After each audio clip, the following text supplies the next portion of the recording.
that year, it was largely just justifying I'm a professional. I need a fancy wardrobe. I moved into my own apartment and my rent increased. I needed all new furniture as it goes. And so definitely the lifestyle creep hit me hard. And at this point, I was still in denial. I knew what I was spending. I was tracking it. I have it all written down.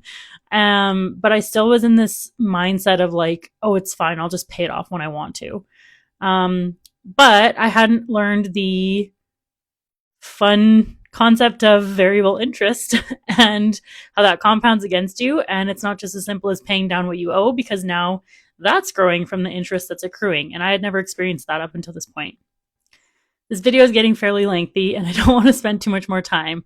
There's a lot that went into this, just from like a mindset and justifying it, lifestyle creep, lack of income, stressful program, first time I've ever had access to debt, etc. But there was more to this as well. In 2019, when things got kind of really bad and I, instead of chipping away at the debt, I made it worse. I was single for the first time in my life. I really hated the job that I was at. It was like the first year in my career and I was like, oh my God, is this the next 40 years? What did I sign up for? And I was lonely. I lived alone for the first time in my life.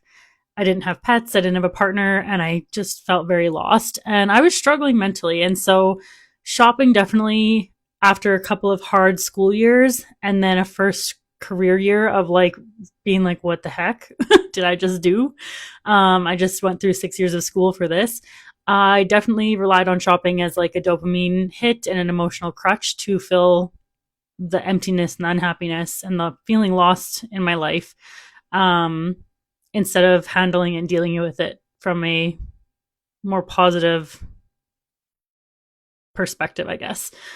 So anyways, that's basically the Coles notes of how I got into $60,000 worth of debt and where I was at the end of 2019 when I was kind of drowning. I was at the point where my income almost could no longer pay my bills and the interest and the debt repayments, the minimum payments. And I kind of had hit rock bottom in a way and felt like I needed to turn things around or I was going to end up in a really bad position, like declaring bankruptcy and stuff. And you don't want to do that as a CPA.